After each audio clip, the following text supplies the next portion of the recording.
Welcome to the IT Smart Guy podcast, a technology podcast aimed at the modern business owner. And here's your host, Tony Edwards. Hello and welcome to episode 6 of the IT Smart Guy podcast, the tech-based podcast for the modern business owner. My name is Tony, and in this episode, we're going to discuss the recent Twitter acquisition, announcements from Zoom, who are launching their own email and calendar service, and more potential price hikes from Microsoft. We'll then chat about the cost of living crisis in the brain dump, and as always, at the end, I'll be sharing my tip of the episode. So let's jump in, shall we? Let's look at what's happening in the news. So, in the news this time, Elon Musk has finally acquired Twitter. That happened at the end of October. And let's face it, if you haven't read the news, he has started his tenure with a big bang. Within days, 9 members of the Twitter board had departed, and Musk was left as the only director. Top executives left, and mass layoffs began, and they're estimating that up to 50% of staff are going to be let go. Twitter are also launching a new subscription service this month, which includes a monthly fee for that blue tick. So why are Twitter letting so many people go? The answer to this is simple. Most of the revenue that Twitter makes comes from advertising revenue and brand awareness campaigns. A combination of Musk taking over and a visible rise in online activism and hate speech has seen an increasing number of big companies such as Audi, IPG, Carlsberg, the makers of Oreo, and other big hitters pulling their advertising budgets away from the platform. Now, Twitter haven't seen a user increase in a while, and their numbers have been stagnating at around 300 million users a month. And according to most of the reports, the company hasn't made a profit for a number of years either. So let's face it, something's got to change. But Twitter aren't the only big tech firm laying off staff. This week alone, Meta have begun the same, and they estimate to be making, I believe it's 11,000 people redundant. Moving on to the new subscription service, Twitter Blue was originally launched about a year ago, and it was designed to be a way to view things like ad-free articles from publishers, to make additional adjustments to the app, including the ability to adjust the color of your icon, your Twitter icon on your phone. Why you want to do that and pay for it, I don't know. Now, Elon Musk wants subscriptions to form half of Twitter's revenue overall. And the only way this will be able to happen is to turn Twitter Blue into something else. So, this is what they've done. For $8 a month in the US, I believe it's $6.99 in the UK, you can opt in to Twitter Blue and essentially pay Twitter to have the blue tick on your account and have early access to new features. And if you can believe what's written on the help pages that are on the Twitter website, the edit tweet feature could be coming in at some point, which for those people that make spelling mistakes in their tweets, massive plus.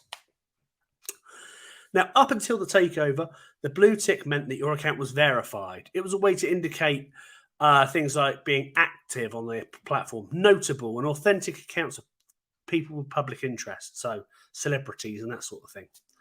All of these were verified by Twitter based on their terms and their requirements. With the new version of Twitter Blue, anybody can have that blue tick as long as you're paying your money. And there's no real authentication process. Now, you can only get this if you have an iOS device or you're in the following countries: the US, Canada, Australia, New Zealand, and in the UK currently. Now, according to Twitter, these changes have been put in place as a way to reduce fake and untrustworthy accounts and as a way to promote a higher quality platform. Now, if you have created a Twitter profile on or after the 9th of November, which was just this Wednesday, you will not be able to sign up to Twitter Blue.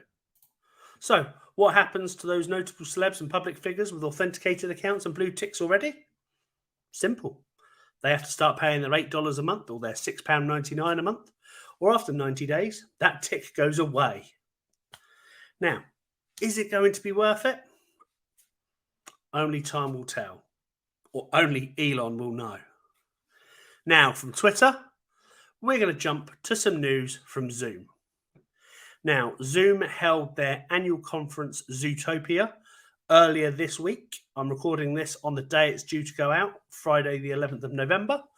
And their conference was on the 8th and 9th. And with any tech conference or event, it was stacked full of announcements. And I want to chat through a few.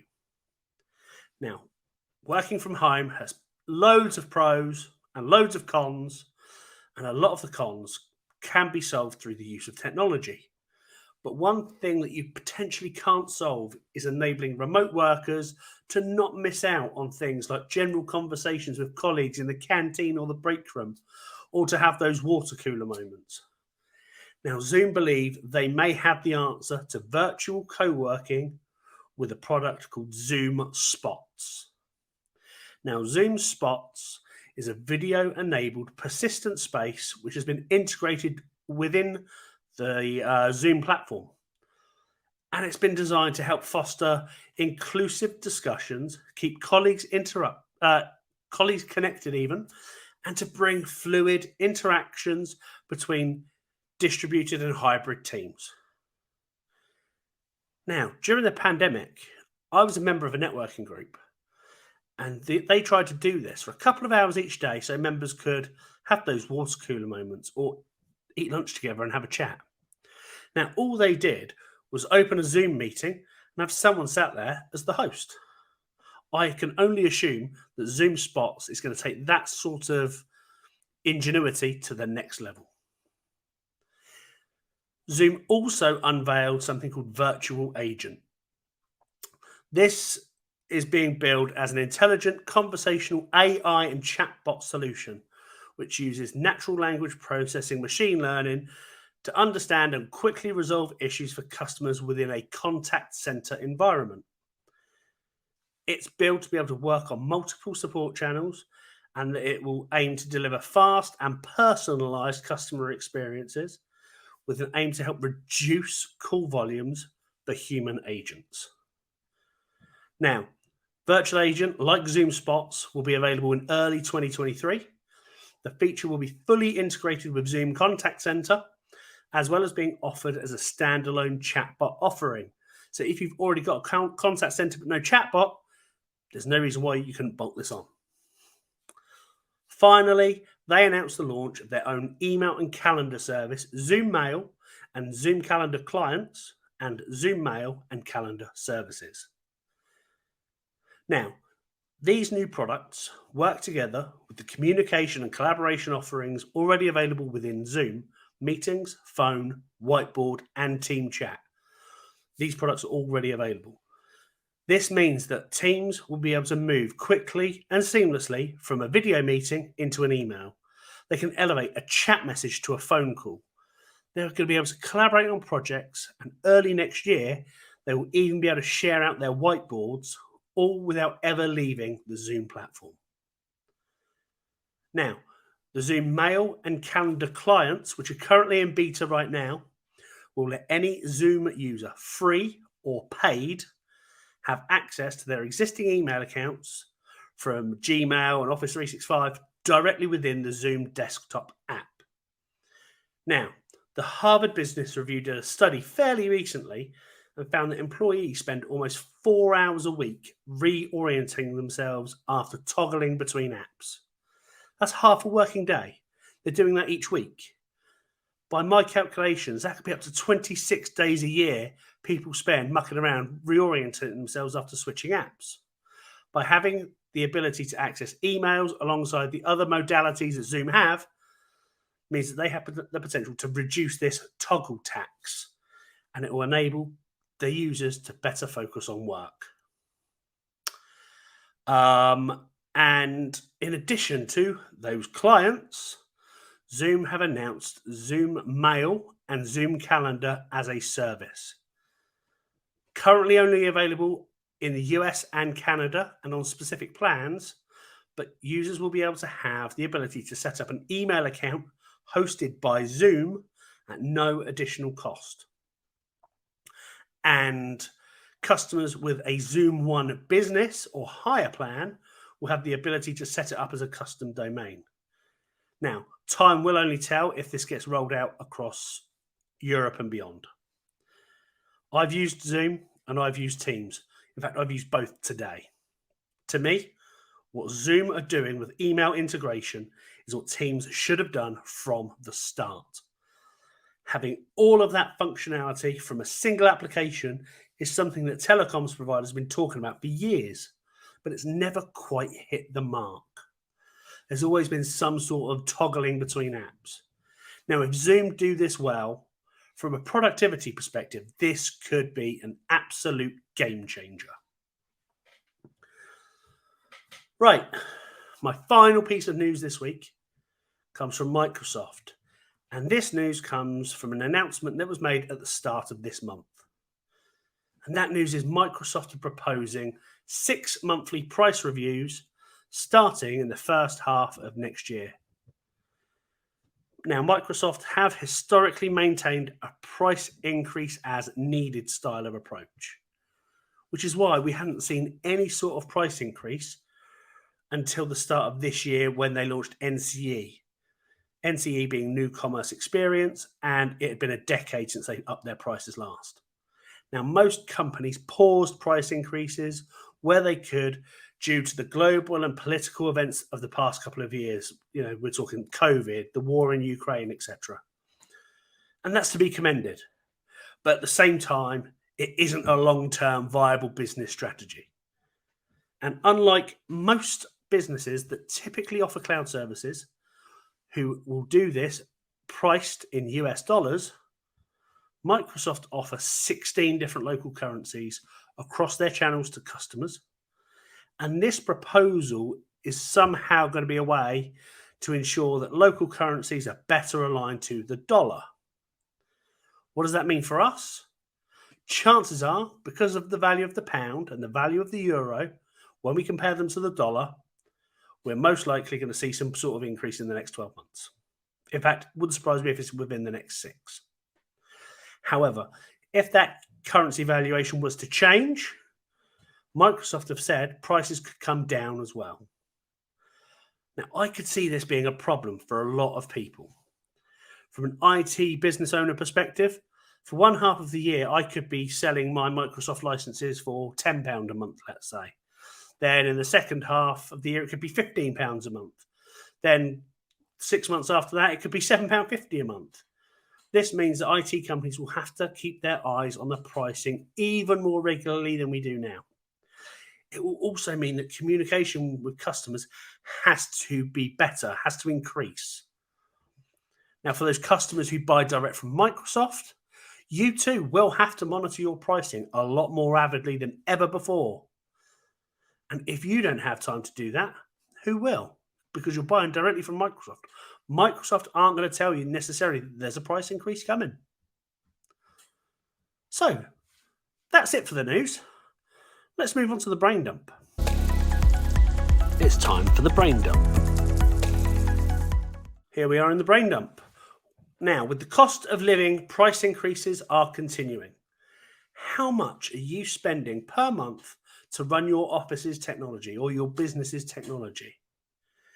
Now, I'm talking about things like PCs, laptops, Macs, TV screens, printers, scanners, multifunction devices, your lighting, your heating, your phone systems, your conferencing solutions. The list is kind of endless. Now, I've worked out mine. I run a MacBook Pro M1, which is connected to two 24-inch curved monitors with an energy rating of B. I've got a Brother multifunction device with an EPC rating of C, and I reckon it costs me about £2.40 a day. If I include my mobile, it goes up to about £2.60. So over the average working month, it's about £58 a month. Now, I've got an electric car out there as well, and on average, I spend between £70 and £80 on recharging. So that's £140 a month. Oh, and I work from home most of the time. So heating, kettles, toasters, fridge, etc. Usage becomes like a black hole. But let's face it, even when you're sleeping, or you're at work, or you're out of the house, or you're out of the office, we're still using electricity. Routers,